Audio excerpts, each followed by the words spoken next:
दोस्तों अगर आप चैनल पर नए हैं तो चैनल को सब्सक्राइब करके वीडियो को लाइक शेयर कमेंट ज़रूर कर दें। तो चलिए बढ़ते हैं आज की एक और डरावनी भूतिया कहानी की ओर। दोस्तों मेरी मोटर बाइक हमेशा तिरकोली हाईवे के पुराने हॉस्टल के सामने अचानक ही कुछ देर के लिए बंद पड़ जाया करती थी। वैसे तो हॉस्टल के सामने से गुजरने वाले इस रोड से कोई गाड़ी आती जाती नहीं थी, वो भी इसी हॉस्टल के कारण। कहते हैं कि कभी ये गर्ल्स हॉस्टल लड़कियों के लिए सबसे सुरक्षित हॉस्टल हुआ करता था। यहाँ की वार्डन मैडम पूर्वा बहुत ही सख्त थी, साथ ही उनका खौफ इतना ज़्यादा था कि कोई भी मर्द हॉस्टल के सामने से भी गुजरने से कतराता था। लेकिन अचानक ही ये हॉस्टल रातों रात बंद कर दिया गया। कहते हैं कि उस रात जितनी भी लड़कियां हॉस्टल में थी वो सब की सब लापता हो गई। पुलिस ने काफ़ी छानबीन की पर उनके हाथ कुछ भी नहीं लगा। 333 लड़कियां हमेशा के लिए लापता हो गई, जिसके बाद से यह हॉस्टल प्रशासन द्वारा हमेशा के लिए सील कर दिया गया। पर इस घटना के बाद यह अजीबोगरीब चीज़ें होने लगी। किसी को हॉस्टल से बच्चे के रोने की आवाज़ें आईं तो किसी को हॉस्टल की छत पर ढेर सारी लड़कियां घूमती नजर आईं। यहाँ तक कि कुछ और लड़कियां भी हॉस्टल के सामने से अचानक ही गायब हो गईं, जिसके बाद इस हॉस्टल को भूतिया मान लिया गया। और डर का आलम यह है कि इस हॉस्टल के सामने से कोई गुजरता तलक नहीं है। पर मेरे लिए ये सब एक मात्र कहानी है, इसलिए मैंने कभी भी इस घटना को गंभीरता से नहीं लिया। वो अलग बात थी कि मेरी मोटर बाइक हमेशा हॉस्टल के सामने ही बंद पड़ जाती थी, पर मेरे लिए महज मोटर बाइक की किसी खामी से ज़्यादा कुछ नहीं था। पर जल्द ही मेरी ये गलतफहमी भी दूर हो गई। दरअसल दोस्तों एक रात जब मैं इसी गर्ल्स हॉस्टल के सामने से गुजर रहा था तो हमेशा की तरह मेरी मोटर बाइक एकाएक बंद हो गई। क्योंकि अब मुझे इसकी आदत सी हो गई थी, तो ऐसे में मैं अपने मोटर बाइक से उतरा और उसे धकेलते हुए वहाँ से आगे लेकर जाने लगा। जैसा कि मुझे मालूम था कि कुछ आगे जाने के बाद बाइक फिर से स्टार्ट हो जाएगी। पर जैसे कुछ आगे जाने के बाद मैंने मोटर बाइक दोबारा स्टार्ट करने की कोशिश की तो वैसे ही पीछे से एक लड़की भागती मेरे पास आई और बोली, यहाँ से जल्दी चलो नहीं तो हम दोनों मारे जाएंगे। उस वक्त ना जाने मुझे क्या हो गया था जो मैं उस अजनबी लड़की के इतना कहते ही उसे बाइक पर बैठने को बोला, और उसके बैठते ही मैंने बाइक स्टार्ट की और वहाँ से फुल स्पीड में निकल गया। फिर जब मैं उस गर्ल्स हॉस्टल से काफ़ी दूर निकल आया तो अचानक से मेरा दिमाग घूम गया और मैंने वहीं पर बाइक रोक दी और उस लड़की को नीचे उतरने को कहा। और जैसे ही वो लड़की मेरी बाइक से नीचे उतरी तो वैसे ही मैं उस पर भड़कते बोला, कौन हो तुम और तुम वहाँ गर्ल्स हॉस्टल के पास क्या कर रही थी? अभी मैं उससे सवाल ही कर रहा था कि तभी मेरा ध्यान उसके उभरे हुए पेट पर गया। उसके फूले हुए पेट से साफ लग रहा था कि वो माँ बनने वाली है। इससे पहले मैं उसके बच्चे के बारे में पूछता कि वो रोते बोली, भैया अभी मेरे पास बिल्कुल भी वक्त नहीं है आपको कुछ भी बताने का, आप मुझे कैसे भी करके जगसाद नगर पहुंचा दो। जैसे उस लड़की ने जगसाद नगर का नाम लिया तो वैसे ही मैंने कहा, तुम पागल हो क्या? तुम्हें मालूम भी है जगसाद नगर यहाँ से कितना दूर है? मैं तुम्हें मंटो रेलवे स्टेशन तक छोड़ देता हूँ, तो वहाँ से ट्रेन में चली जाना। हालांकि मुझे उसकी हालत देखकर उस पर तरस तो आ रहा था, पर मैं किसी तरह के झमेले में नहीं पड़ना चाहता था। इसलिए मैंने उस लड़की को सिर्फ रेलवे स्टेशन तक छोड़ने को तैयार हुआ, जो कि 5 किलोमीटर ही दूर था। वो लड़की भी मान गई और फिर अगले 15 से 20 मिनटों में मैं उस लड़की को लेकर मंटो रेलवे स्टेशन पहुंच गया।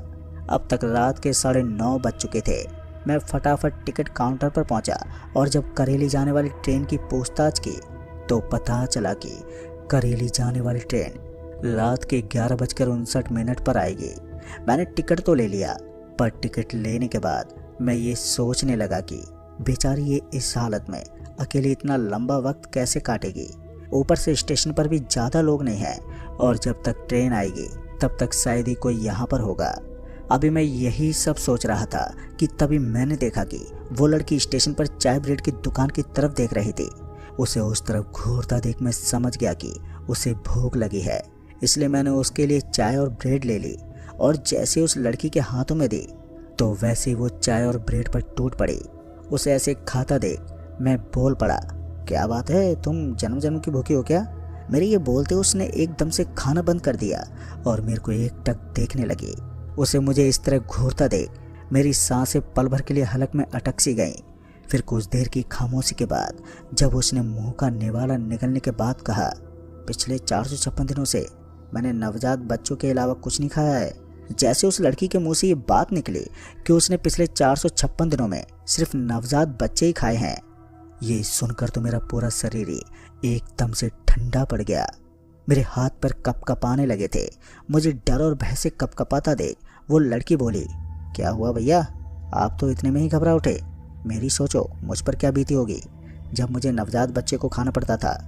जब उस लड़की ने ये कहा बच्चों को खाना उसकी मजबूरी थी, तो मैं चौंकते बोला, ऐसी भी क्या मजबूरी थी जो तुम्हें बच्चों को खाना पड़ा? इससे अच्छा तो तुम मरी जाती। मेरे ये कहते उस लड़की की आंखों में आंसू भर आए और फिर वो बिलखते बोली, आप ठीक कह रहे हो भैया, मैंने भी अपनी जान देने की पूरी कोशिश की, पर वहाँ मौत भी अपनी मर्जी से नहीं मिलती। मिलता है तो बेहिसाब दर्द और खौफ की झलक, जिसे कोई एक बार देख ले वो उम्र भर के लिए अपाहिज हो जाए। उस लड़की की आंखों में उन आंसुओं के अलावा जो मुझे उस वक्त दिखाई दे रहा था वो था गहरा दर्द और सच्चाई।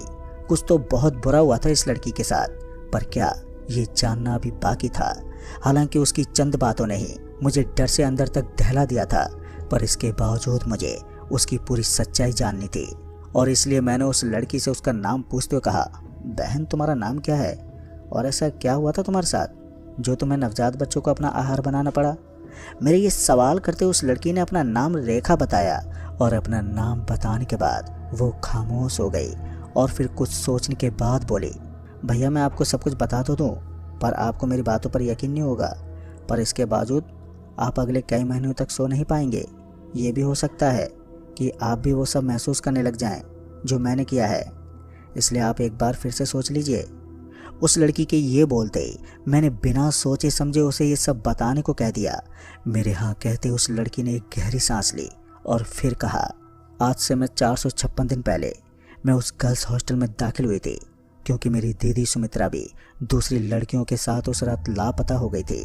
और जब बिना छानबीन के केस को बंद कर दिया गया तो मेरे पिताजी थाने पहुंचे ये पूछने के लिए कि उनकी बेटी कहाँ पर है, पर पुलिस वालों ने उन्हें दीदी के बारे में तो कुछ नहीं बताया, पर वो पिताजी को हिदायत देते हुए बोले, अपनी बेटी को भूल जाओ और हो सके तो कभी अपनी बेटी की तलाश भी नहीं करना, यहाँ तक कि वो गलती से भी कहीं दिख जाए तो भी उसे पहचानने की भूल मत करना, नहीं तो बहुत पछताओगे। पुलिस वालों के अजीब और बेतुकी बातें पिताजी को उस रोज तो समझ में नहीं आई और वो खुद ही दीदी को ढूंढने में लग गए। वो कई रातों तक उस गर्ल्स हॉस्टल के आसपास घूमते रहे, यहाँ तक कि उन्होंने उस हॉस्टल में घुसने की भी कोशिश की, पर हर बार वो जैसे हॉस्टल के अंदर जाने की सोचते तो वो बेहोश हो जाते, जिस वजह से वो कभी उस गर्ल्स हॉस्टल में दाखिल ही नहीं हो पाए। कई महीने ऐसे बीत जाने के बाद भी पिताजी अपनी जिद पर अड़े रहे, क्योंकि उन्हें यकीन था कि सुमित्रा दीदी उसी गर्ल्स हॉस्टल में ही है। पिताजी की ये जिद कब उनका पागलपन में बदल गई पता ही नहीं चला और वो कई सालों तक उसी गर्ल्स हॉस्टल के पास जमे रहे।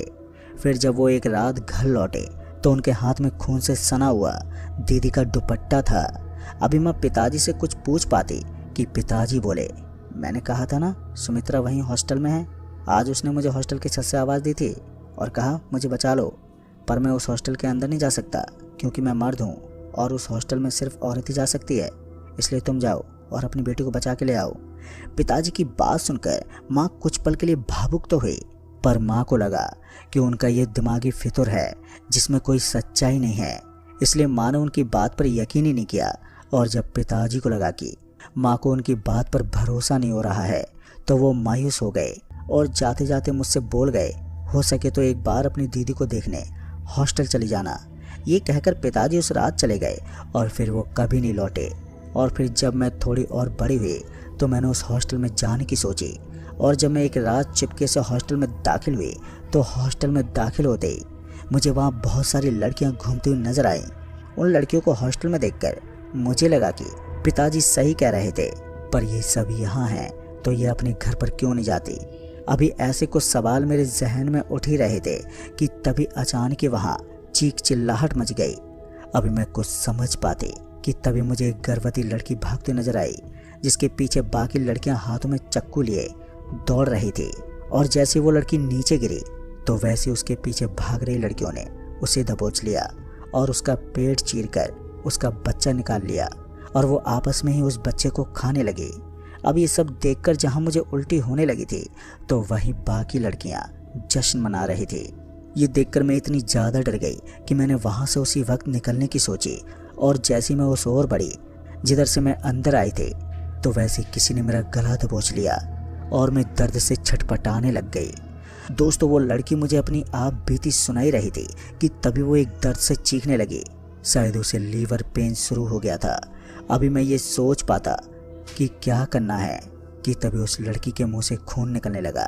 उस लड़की के मुंह से खून निकलता देख मैं बुरी तरह से घबरा गया और मदद के लिए वहाँ से भागा, क्योंकि मंटूर स्टेशन के पास एक हॉस्पिटल था।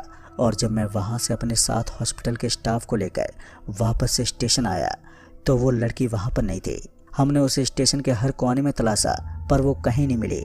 मेरी वो रात मंटूर रेलवे स्टेशन पर ही बीती। खैर, वो लड़की तो मुझे फिर नहीं दिखी, पर आज भी मैं जब उस गर्ल्स हॉस्टल से गुजरता हूँ तो मुझे लगता है कि कोई तो है जो मुझे देख रहा है। और अब तो मेरी बाइक भी उस हॉस्टल के सामने से गुजरते वक्त बंद नहीं पड़ती है। अब मुझे लगता है कि इस हॉस्टल में बहुत से राज छुपे हैं जो शायद ही कभी बाहर आ पाएंगे। तो दोस्तों, इस कहानी में बस इतना ही। तो चलिए लेकर चलता हूँ मैं आज की एक और दूसरी कहानी की ओर। दोस्तों, बंगाल के घने जंगलों के बीच शहर से कोसों दूर बसा था एक कपरोल गांव, जहां बच्चा पैदा करने का एक अनोखा और भयभीत कर देने वाला रहस्य है।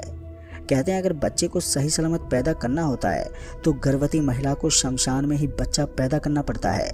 अगर उसने घर में बच्चे को जन्म दिया तो वो बच्चा जन्म देते मर जाता है। आखिर दोस्तों, क्या है इसके पीछे का रहस्य? आइए जानते हैं इस डरा देने वाली खौफनाक कहानी को। जी हाँ दोस्तों, मेरा नाम चंद्र शर्मा है। मैं एक डॉक्टर हूँ और मैं उत्तर प्रदेश के एक छोटे से गांव अमरोली का रहने वाला हूँ। दरअसल ये बात तब की है जब मेरा ट्रांसफ़र बंगाल के कपरोल गांव से 6 किलोमीटर दूर बने एक छोटे से अस्पताल में कर दिया गया था। दरअसल जिस हॉस्पिटल में मैं कार्यरत था उसी अस्पताल की एक छोटी सी शाखा उस गांव के पास अस्पताल ने खोल दी थी, जिसे डिस्पेंसरी कहते हैं, ताकि गांव के लोगों को छोटी छोटी बीमारी के लिए दूर के अस्पतालों में इलाज के लिए जाना ना पड़े। उस शनिवार की रात मैं ट्रेन में बैठा और निकल पड़ा बंगाल के उस कपरोल गांव के अस्पताल की ओर।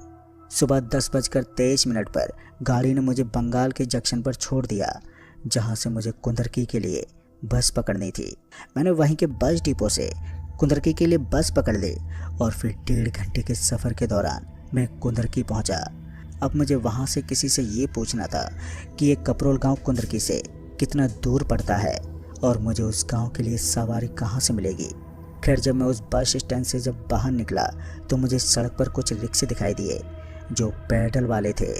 जब मैंने उनसे बात की तो पता चला कि उस गांव तक कोई भी सवारी नहीं जाती है, लिहाजा आपको सड़क पर ही उतरना होगा।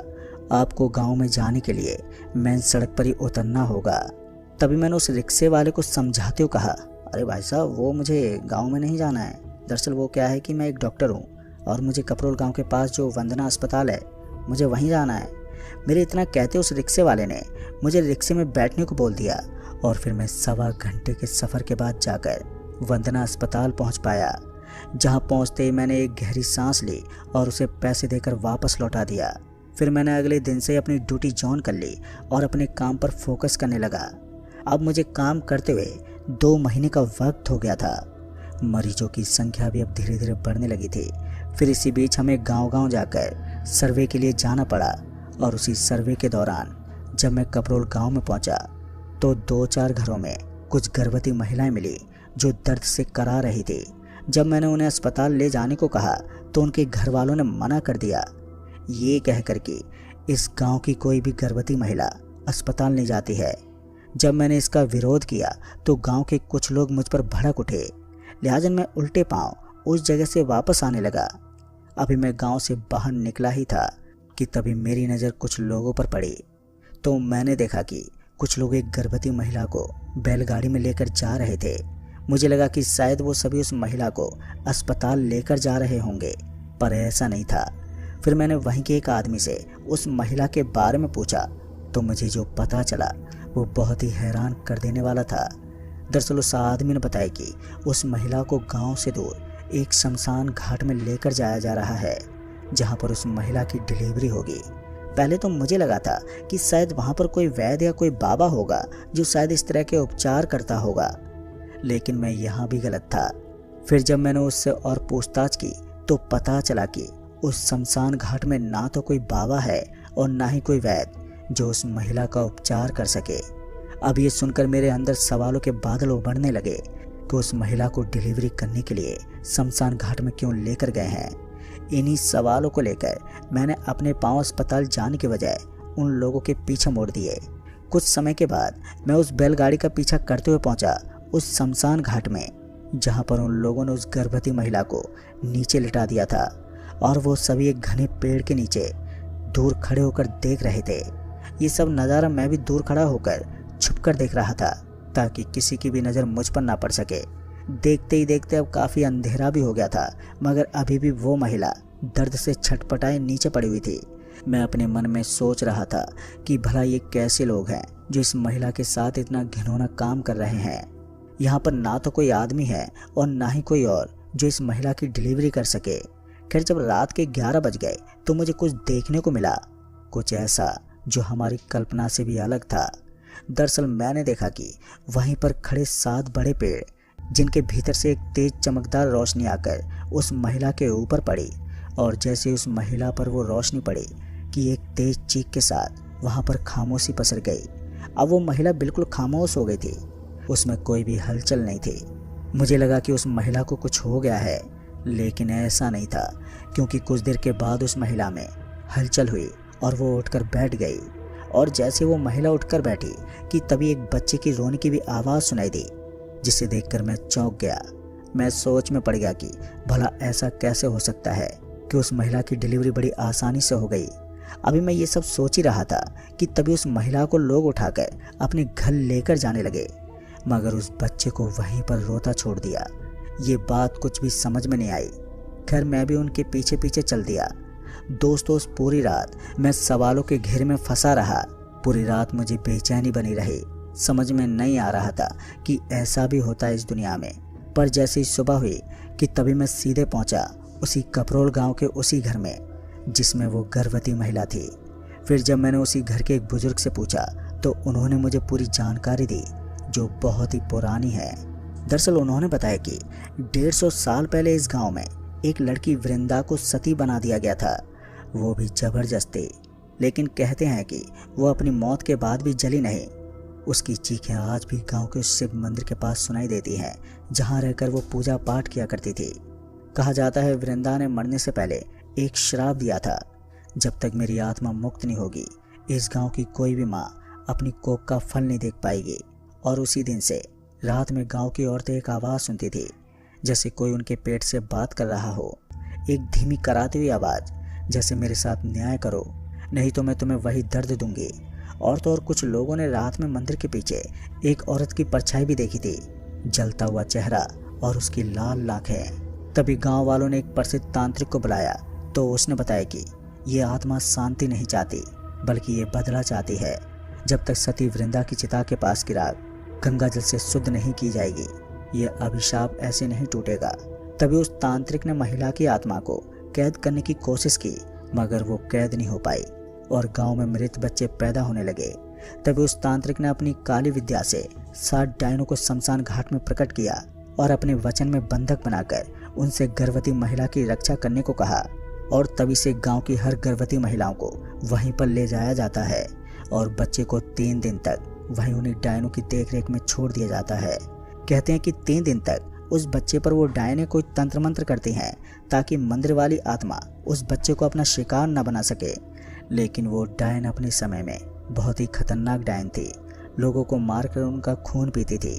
पर अब वो उस तांत्रिक के कहने पर ऐसा अच्छा काम क्यों करती हैं, ये तो हम में से कोई नहीं जानता। दोस्तों, उन काका की ये बात सुनकर मुझे यकीन नहीं हो रहा था कि इस गांव में डायनों की देखरेख में बच्चा पैदा होता है। अब ये अंधविश्वास है या फिर कोई सच, ये तो मुझे भी नहीं मालूम। खैर दोस्तों, आगे की कहानी को जब मैंने एक बाबा से पूछा जो कपरोल गांव के एक मंदिर में बैठते थे, तो उन्होंने उन डायनों के बारे में बताया जो बहुत ही भयानक था। पर उसके बाद मैं अस्पताल वापस आ गया और फिर उसके कुछ महीनों के बाद मेरा वहाँ से ट्रांसफ़र किसी और अस्पताल में कर दिया गया। फिर मैं कभी भी बंगाल के कपरोल गांव के उस अस्पताल में दोबारा नहीं गया। तो दोस्तों इस कहानी में बस इतना ही।